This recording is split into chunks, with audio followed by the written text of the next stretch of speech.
আপনারা জানেন যে 11টি সেন্টার থেকে সর্বমোট 16টি ডিভাইস উদ্ধার হয়েছে এবং 18 জন আসামি, আসামি বলবো না, আমরা এখন সাসপেক্ট বলি বা এই অফেন্সের সাথে কানেক্টেড আমরা বলতে পারি, যে 18 জন সদস্যকে আমরা গ্রেপ্তার করতে পেরেছি।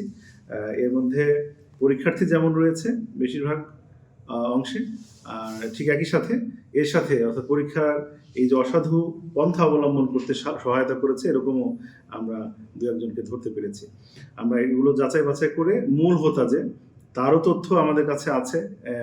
মূল হোতা এটা কত বড়, এই চক্রের কত বড় সদস্য সেটিও আমরা তাকে না ধরলে আসলে আগেই বলতে পারছি না, তদন্তের সাথে তার নামটিও আমি বলছি না।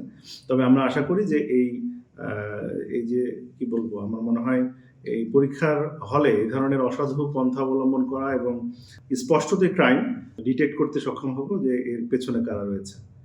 যে আমাদের যে ইন্টেলিজেন্স সেখান থেকে 15 লক্ষ টাকা, কোনো কোনো ক্ষেত্রে বেশিও কম বেশি হতে পারে, এবং বেশিরভাগ ক্ষেত্রেই তারা এগুলো টাকাগুলো কন্ট্রাক্ট বেসিসে নিয়েছে, অর্থাৎ প্রতিশ্রুতি দিয়েছে যারা, তাদের ক্ষেত্রেই এই ডিভাইসগুলো সরবরাহ করেছে এবং পরবর্তীতে টাকা নেবে। এখন তারা আমাদের ইন্টেলিজেন্স থেকে যেটা বলছে যে তারা চেক, তারপরে হচ্ছে সার্টিফিকেটের একটা কপি, এই আনুষঙ্গিক দু একটি কাগজপত্র অর্থাৎ প্রবেশপত্র, এই কপি এগুলো নিয়ে রাখছেন তারা। আগে চাইলেও করতে পারবো না, কারণ একটা পরীক্ষার্থী পরীক্ষা দিচ্ছে, সেক্ষেত্রে আমরা গিয়ে তাকে ডিস্টার্ব করতে পারবো না। সো আমরা জাস্ট ওয়েট করেছি এবং একদম শতভাগ নিশ্চিত হয়ে ওখানে সেন্টার ছিল, সেই সেন্টারে সংশ্লিষ্ট ম্যাজিস্ট্রেট মহোদয় আছেন, হ্যাঁ, কেন্দ্র ইনচার্জ আছেন, তাদের সহযোগিতায় তাদের সাথে কথা বলে আমরা এই কাজগুলো করেছি। এখনও যাচাই বাছাই প্রাথমিকভাবে আছে, যাচাই বাছাই চলছে।